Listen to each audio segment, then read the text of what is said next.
Lo primero, ya está grabando, creo, ¿no? Sí, recording, ya está grabando. Muy bien, estupendo, Andrea. Gracias. Y ahora viene tu tocaya. Muy bien.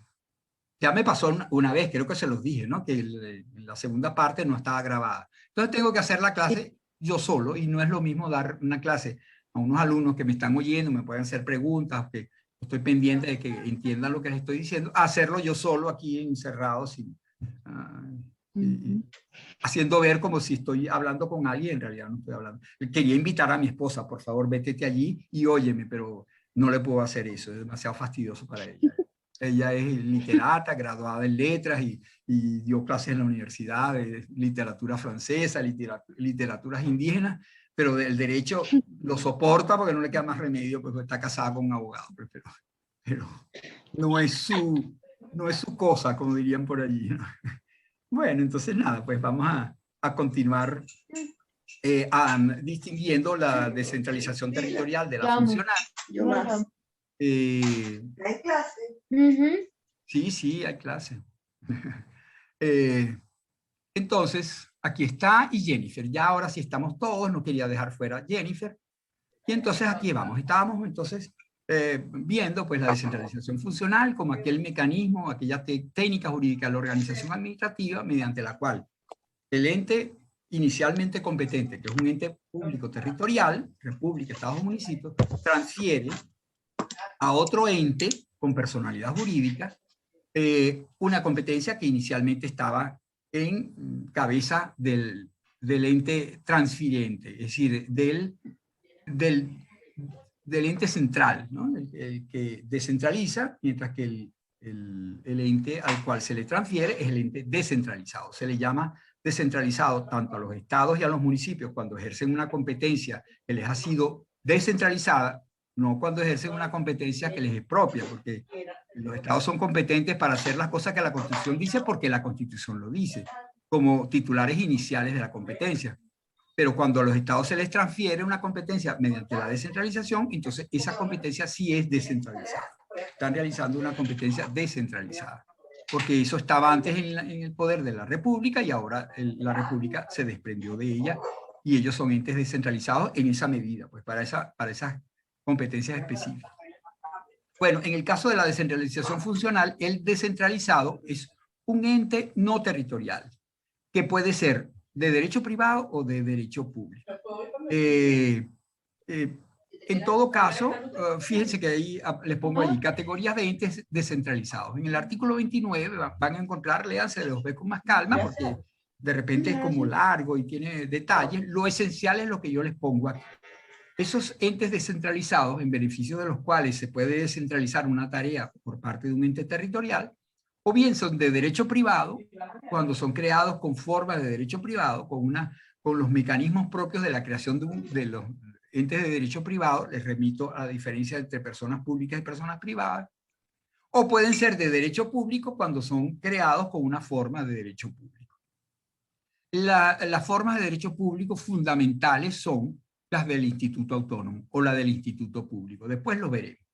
Lo importante cuando se adopta la forma de derecho público es que la descentralización va a beneficiar de ella un ente de derecho público. Y entonces este ente de derecho público puede ejercer potestades públicas. Eso lo dice expresamente el Decreto Ley de Administración Pública. Se le puede atribuir el ejercicio de potestades públicas, poder reglamentario, por ejemplo, el poder de dictar reglamentos o el poder de expropiar o por lo menos de beneficiar de la expropiación, el poder de sancionar. Todo eso, las potestades públicas pueden ser ejercidas por entes que tengan la naturaleza de ser una persona pública. En cambio, las de derecho privado normalmente no ejercen potestades públicas, se comportan como cualquier ciudadano, son de derecho privado, reguladas por el derecho privado, y así lo dice el decreto ley orgánica de la administración pública. Solo que este decreto ley distingue entre dos tipos de personas privadas. Recuerden lo que vieron en personas, en derecho civil 1, personas. Estas personas de derecho privado pueden tener forma empresarial o forma no empresarial, sin forma empresarial. Las personas sin forma empresarial son aquellas que no van a hacer negocio, aquellas que no van a producir bienes y vender bienes o servicios para obtener recursos. Eso no son verdaderamente una empresa entonces, ¿no? Sino que son una persona privada para realizar tareas altruistas, culturales, deportivas, pero sin fines de lucro.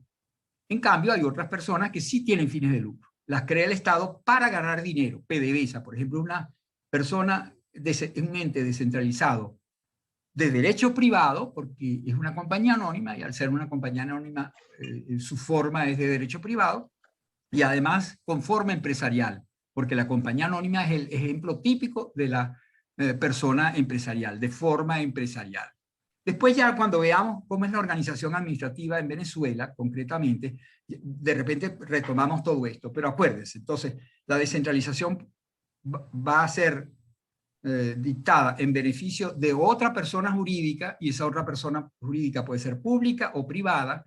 Las personas privadas pueden tener forma empresarial o no tener forma empresarial. Las personas públicas, por su parte, van a ejercer potestades públicas. O sea, van a ocupar de un tema, van a ocuparse de un tema que le corresponde al ente que lo ha creado, pero van a ejercer poderes públicos que le fueron transferidos por la autoridad dotada de potestad organizativa en el acto mediante el cual fueron creados estos entes.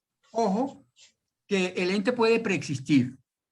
Es el caso de la descentralización territorial, que también preexiste. Los estados preexisten, no los crea la república. Preexisten y a ellos se les transfiere la competencia. Bueno, en el caso de la descentralización funcional, el ente descentralizado funcionalmente puede preexistir. Un instituto autónomo que ya existía, el Instituto Autónomo de los Seguros Sociales, ya preexiste, y ahora lo que hace una nueva ley de la República es atribuirle una nueva competencia, con lo cual el titular de la potestad organizativa, que en este caso es la Asamblea Nacional, mediante ley le transfiere al Seguro Social, que es un ente preexistente, una competencia que antes estaba ejerciendo directamente la República. Eso pasa, no es frecuente, pero puede pasar. Ya el ente preexiste y lo que se hace es transferirle la competencia. Si el ente no preexiste, entonces el acto de descentralización funcional crea el ente y le transfiere simultáneamente las competencias. Con lo cual, pues, se cristaliza el acto de descentralización. Aquí están los tipos de entes descentralizados, se los menciono simplemente, pero los vamos a ver con un poquito más de detenimiento cuando hablemos de la administración pública venezolana, pues ya en la próxima unidad. Ahí yo les pongo un elenco que están en un segundo título de la Ley Orgánica de la Administración Pública. No están aquí en estos principios generales, sino cuando se habla en un título posterior de la administración descentralizada, y allí se le dedica un capítulo a los institutos autónomos, forma de institutos autónomos y institutos públicos, forma de derecho público, y luego 3 categorías de personas privadas: empresas del Estado, fundaciones del Estado y asociaciones y sociedades civiles del Estado. Un capítulo para cada, corto, pero para cada uno de esas categorías de entes descentralizados, que pueden ser nacionales o estadales o municipales, porque esta ley es aplicable en esta materia a república, estados y municipios. Lo relevante aquí es que se acuerden que hay unos públicos y unos privados. Los públicos ejercen potestades públicas, los privados se comportan como un ciudadano normal. Se les aplica el derecho privado en principio. Las consecuencias de la descentralización están en el artículo 32 de este decreto ley. La titularidad de la competencia se transfiere, deja de estar en cabeza del ente central, que se ha desprendido de esa titularidad, y se la transfiere al ente descentralizado. El ente descentralizado, tanto territorialmente como funcionalmente, pasa a ser ahora el competente, tanto la titularidad como el ejercicio de la competencia. Por lo tanto, la responsabilidad, lo pueden ver también ahí en el artículo 32, la responsabilidad es ahora del ente descentralizado, porque él es el titular de la competencia, es el que lo está ejerciendo. Y distingue el decreto ley entre la responsabilidad patrimonial por los daños producidos. Esa responsabilidad es del ente descentralizado porque es la persona pública que puede pagar, la que tiene dinero y la que puede ser demandada en responsabilidad. Entonces, la responsabilidad patrimonial es del ente, que es ahora competente, el descentralizado, y la responsabilidad personal, que es de los órganos que ejercen la competencia, de los titulares de los órganos que ejercen la competencia, es decir, funcionarios de ese ente descentralizado. Es natural, pues, porque ellos son los competentes y ellos son los que ejercen la competencia. Tienen ambas cosas. Las consecuencias son como muy naturales, pues. Tanto la transferencia de la titularidad como la, digamos, la asignación de responsabilidades. Dice la ley indebidamente, se transfiere la responsabilidad. No, la responsabilidad no se transfiere, la responsabilidad siempre deriva de una actuación que se realiza. Andrea Medina, creo que tienes abierto el micrófono y como que estamos oyendo a tus amigos que están hablando allí, me parece. Digo yo, ¿no? Ah, ok, gracias, Andrea. Sobre todo porque estamos oyendo privacidades que de repente no debemos oír. Mentira, no oí nada. Oía un ruidito, pero no oía nada.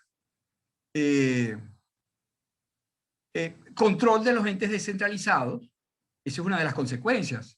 El ente que descentraliza era inicialmente competente y por el hecho de tener esa titularidad inicial de la competencia, normalmente pasa a ejercer algún tipo de control sobre la manera como se está ejerciendo ahora la competencia que fue descentralizada. Sin embargo, aquí hay que distinguir. En el caso de la descentralización territorial, no hay ningún poder de control entre la República y los estados que ahora ejercen una competencia descentralizada. La República no tiene ningún tipo de poder de control administrativo, digámoslo así, sobre los estados y por lo tanto no tienen control ni sobre las competencias que inicialmente tenían los estados como tampoco sobre las competencias que no la tenían los estados pero que ahora la tienen porque son entes descentralizados en esas materias que le han sido transferidas por los estados. No hay tampoco ningún tipo de control, no puede haberlo porque hay una autonomía muy intensa de los entes territoriales. En cambio, la autonomía de los entes no territoriales es de un grado mucho menor. Los entes no territoriales son, como las llaman en la doctrina americana, instrumentalidades de los entes territoriales.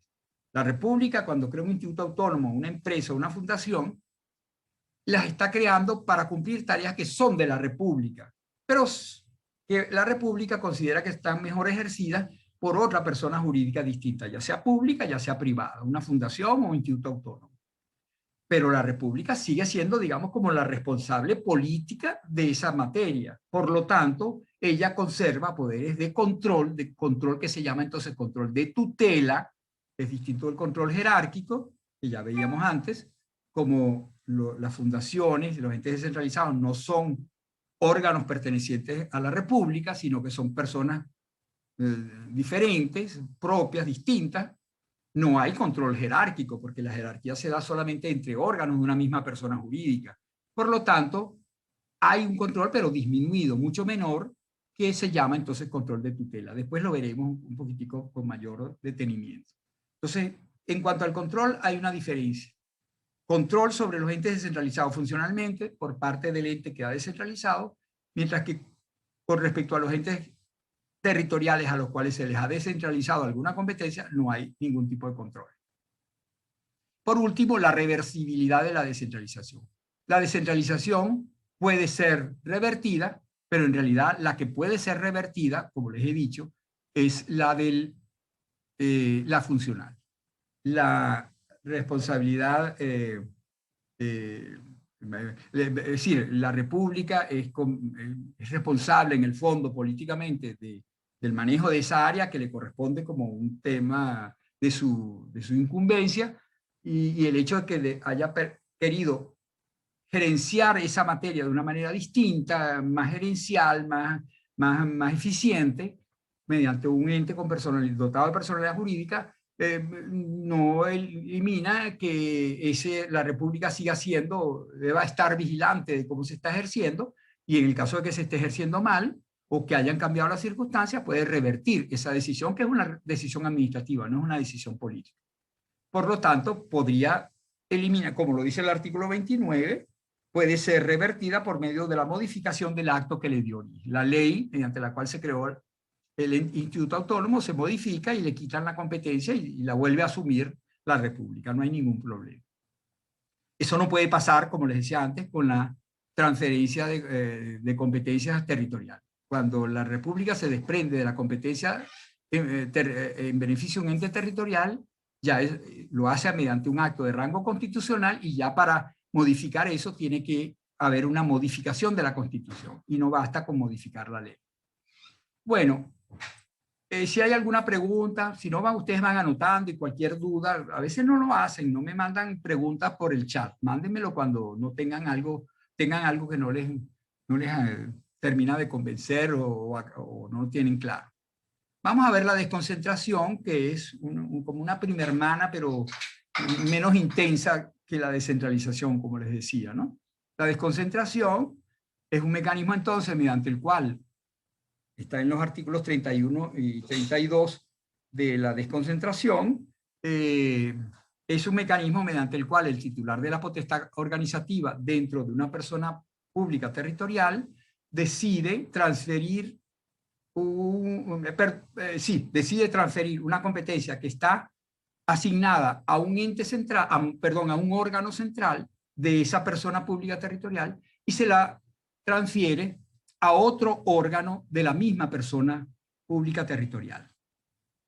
Es decir, la competencia sigue estando en la misma persona jurídica, y en eso se diferencia de la descentralización, pero ya no la ejerce el órgano central, sino un órgano periférico. La organización administrativa siempre es jerarquizada, piramidal, y siempre hay órganos centrales que están en la cúspide y luego órganos periféricos. Bueno, esos órganos periféricos pueden ser periféricos ya sea por el territorio, es decir, porque tienen asignada un área espacial, geográfica diferenciada para atender ciertos asuntos en esa área territorial, o pueden ser periféricos porque se ocupan de alguna tarea específica. La palabra periférica a lo mejor no es la más apropiada. Lo que quiero decir es que ya no están en el centro estos órganos de esa persona jurídica y organizada piramidalmente. Los órganos, hay órganos que se especializan en determinada área, materia tributaria, materia de salud, materia de registro público, es decir, una área específica, ellos están, digamos, especializados por razón de la profesión, por razón de la especificidad de la materia, y entonces, lo que, por una de las dos razones, el titular de la potestad organizativa le extrae del centro la competencia y se la asigna a órganos con una jurisdicción territorial específica o con una especialidad funcional específica. Lo dice, eso lo encuentran en el artículo 31, creo que es justamente, cuando dice, para el cumplimiento de las metas de la administración pública, se podrá la administración adaptar su organización a determinadas condiciones de especialidad funcional. El CENIAT, por ejemplo, es una especialidad funcional. Se ocupa de los tributos, de los impuestos.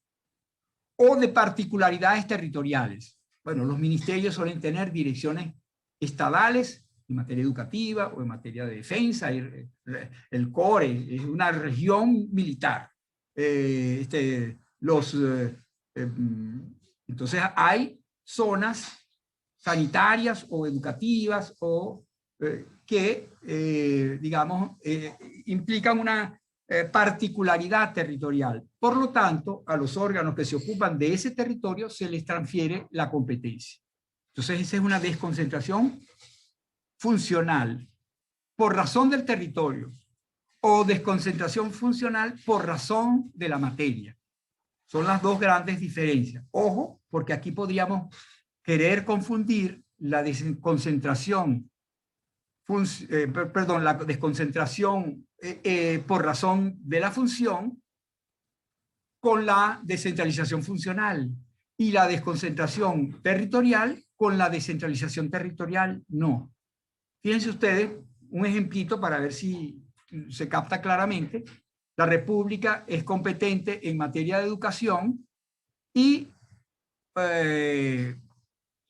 quiere, por ejemplo, universitaria, y quiere que ahora sean los estados quienes tengan la competencia para crear y mantener universidades. Si se desprende de esa competencia la República y se la transfiere a los estados, eso es descentralización territorial. Descentralización territorial.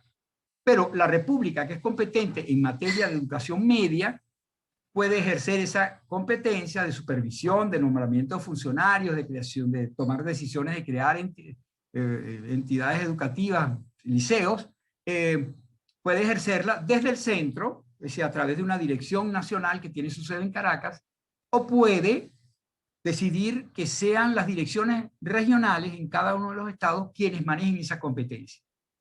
Si decide que sean los estados, en los estados donde se realice, no los estados, sino en los estados, pero por los mismos funcionarios del ministerio, entonces no hace una descentralización, lo que hace es una desconcentración. Le atribuye la competencia a las direcciones regionales del ministerio en los estados. Esa es una desconcentración. Físicamente podemos confundirnos y el periódico puede ser que se confunda. Cuando ve la Dirección Regional de Salud, entonces del Estado Guárico, entonces cree que esa Dirección Regional de Salud del Ministerio de Salud del Estado Guárico pertenece al Estado Guárico. No pertenece al Estado Guárico, pertenece a la República, por órgano del Ministerio de Salud. Son funcionarios nacionales y los bienes donde están son bienes nacionales. Puede haber en ese mismo estado una dirección estadal de salud para que ejerza la competencia en materia de salud que le corresponde al Estado. Es así, el edificio pertenecerá al Estado y los funcionarios serán funcionarios estadales y hay que pagarlos con el presupuesto del Estado. Entonces, en el mismo Estado puede haber un órgano del Estado, y eso es, digamos, no tiene nada que ver con el poder nacional, pero puede haber un órgano nacional que se ocupe de la misma materia que el órgano estadal, pero ese es un órgano desconcentrado del poder nacional. No sé si con tantos adjetivos y tantas, digamos, matices nos confundimos, pero espero que quede claro. Si no, pues me preguntan y yo trato de buscar ejemplos o decirlo de una manera un poco más lenta, ¿no? Esa desconcentración, entonces, es eso, pues transferencia de la competencia de un órgano central dentro de una persona jurídica a un órgano periférico de la misma persona jurídica. Sea este órgano periférico escogido para la desconcentración por razones del territorio o por razones de la materia que maneja. En un caso será desconcentración territorial, en el otro caso será desconcentración funcional. El ejemplo, pues, en materia de desconcentración funcional típico es el CENIAT. El CENIAT es un órgano de la República de Venezuela. Y pero él está desconcentrado. No es el Ministerio de Hacienda el que maneja eso, sino un órgano de alguna manera está incluido dentro de la jerarquía del Ministerio de Hacienda, pero con autonomía y con especialidad de funciones para dedicarse al tema tributario. El resto del Ministerio de Economía, de Finanzas, no se ocupa de los temas tributarios, solo se ocupa el Ministerio se ocupa solo el CENIAT. El SAIME es un típico ejemplo de órgano desconcentrado por razones funcionales del Ministerio de Interior y Justicia. Entonces la identificación es una tarea del Ministerio de Interior y Justicia, pero la cumple a través de un órgano desconcentrado, el SAIME. Normalmente se le suele llamar servicios, porque justamente esa es una de las formas que adquiere en general la desconcentración. La de un servicio, antes se les llamaba servicio autónomo sin personalidad jurídica, el SAIME, el CENIAT, no sé, hay otros, pues, ¿no? Que se ocupan, el del registro, el SAREN, Servicio Autónomo de Registro y Notarías, son servicios desconcentrados que pertenecen al correspondiente ministerio. Y si pertenecen al ministerio, porque pertenecen a la República, pero no tienen personalidad jurídica. Bueno, ahí están la diferencia entre órganos desconcentrados, que está en el artículo 92 del decreto ley, y servicios desconcentrados. Los órganos el servicio es como, normalmente, como una cosa más global, como eso que les estoy mencionando, el SAIME, el SAREM, el CENIAT, etcétera. Mientras que el órgano puede ser un órgano no muy complejo que está dentro del mismo órgano central, digamos. Se le atribuye, por ejemplo, la delegación territorial del Tamacuro en materia de salud, del Ministerio de Salud, es un órgano desconcentrado territorialmente, por razón del territorio, pero no es un servicio desconcentrado, digámoslo así. Entonces, bueno, son detalles que no son tan importantes. Lo más importante es esto que les estoy diciendo. En ambos casos se trata de órganos de la misma persona jurídica.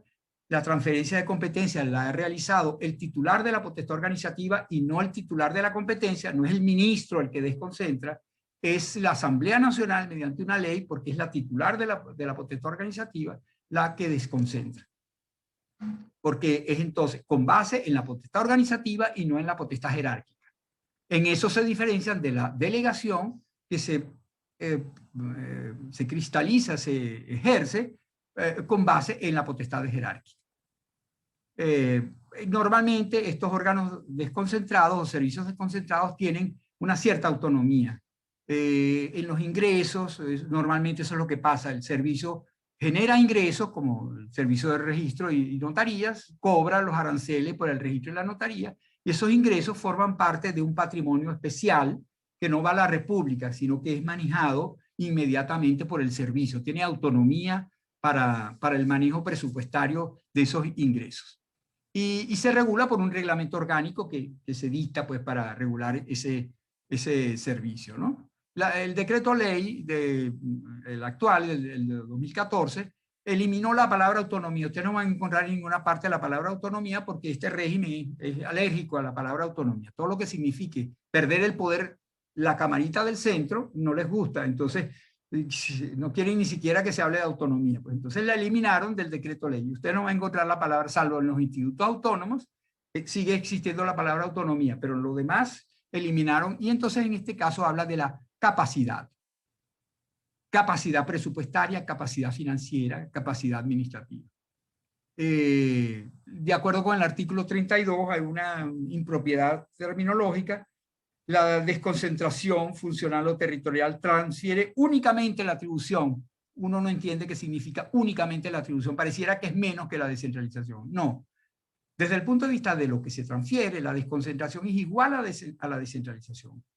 Se transfiere in totum, in integrum, la competencia, tanto la titularidad como el ejercicio de la competencia. El órgano desconcentrado pasa a ser ahora el competente. Es el titular de la competencia y quien ejerce la competencia. Decir únicamente la atribución, bueno, ya vimos antes que atribución y competencia es más o menos, son sinónimos en la doctrina, prácticamente sinónimos. Entonces se transfiere la competencia, tanto la titularidad como el ejercicio. Ahora, insiste, la persona jurídica en cuyo nombre actúa el órgano desconcentrado será responsable patrimonialmente. Claro, porque la persona jurídica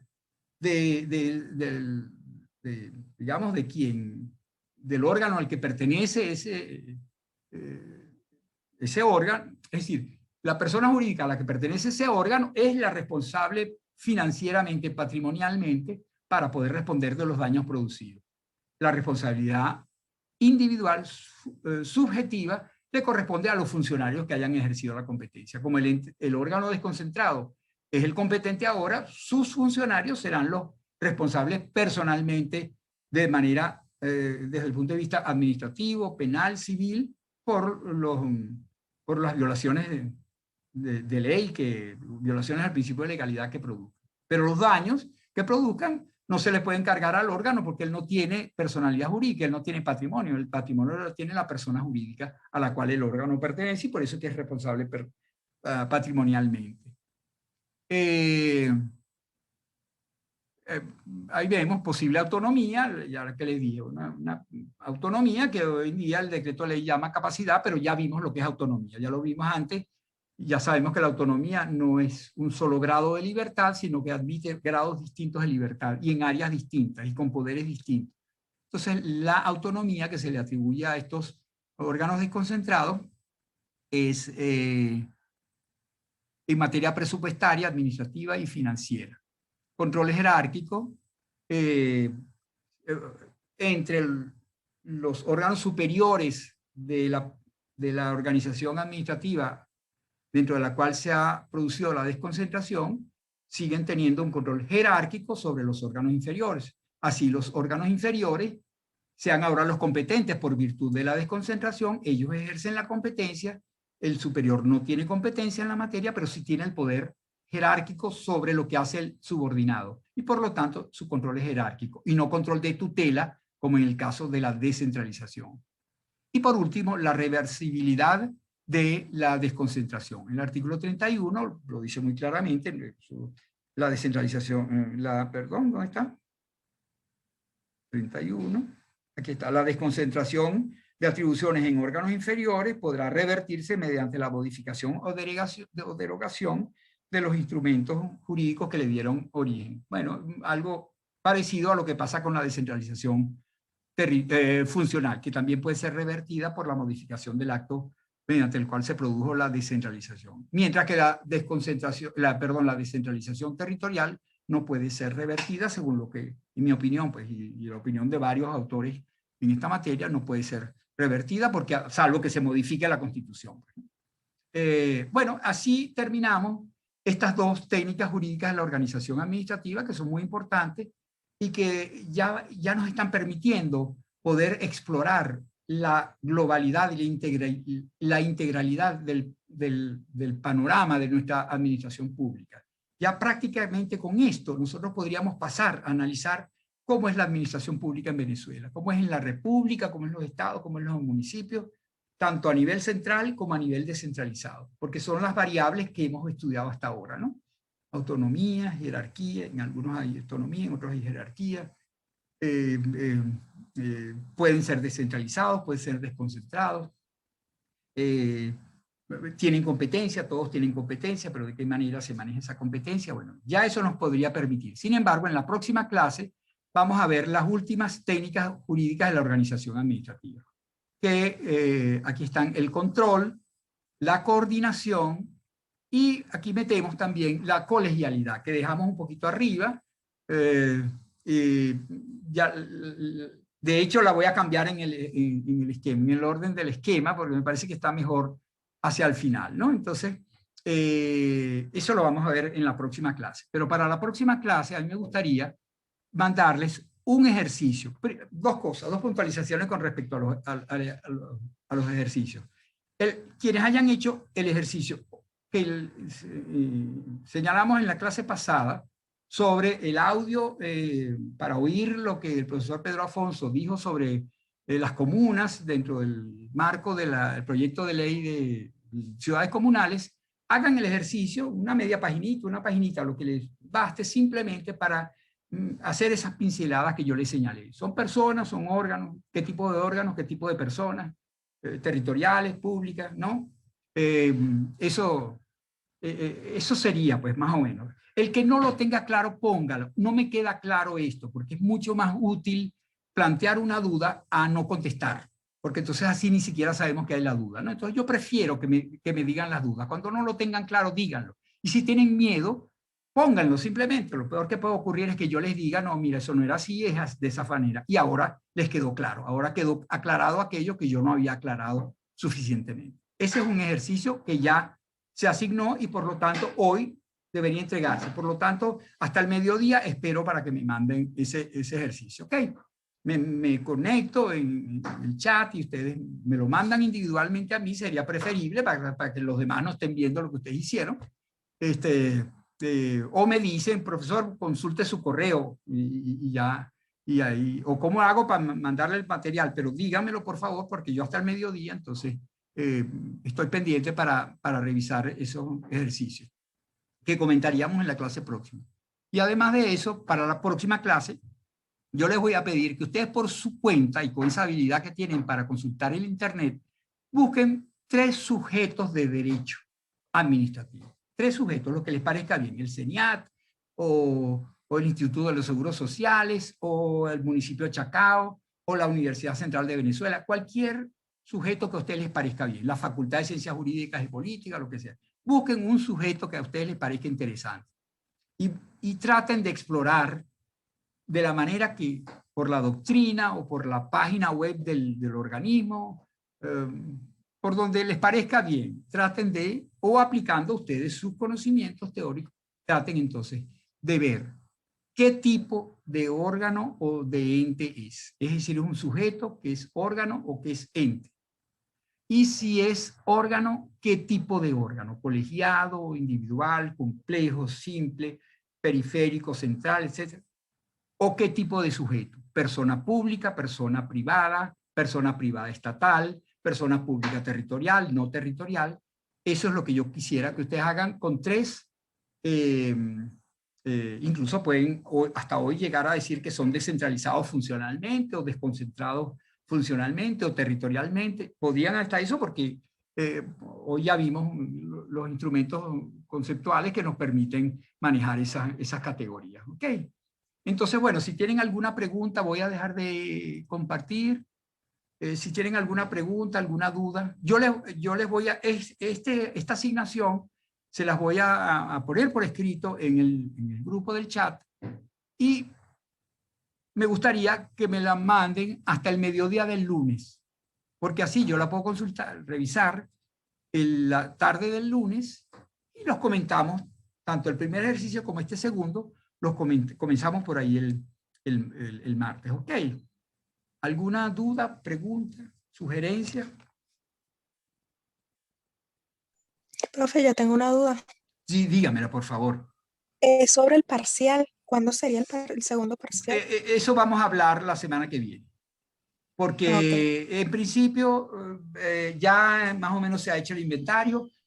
Varios profesores ya han ido terminando, incluso algunos han consignado, son los menos, han consignado las notas, pero la mayoría va a terminar hacia finales de mayo. Entonces ya lo más probable es que la fecha tope para consignar las notas sea finales de mayo, calculo yo. Pues, ¿no? Entonces ahí vamos a hacer, como el nuestro seguramente será un examen oral, y además ya yo tengo como referencias previas con estos ejercicios.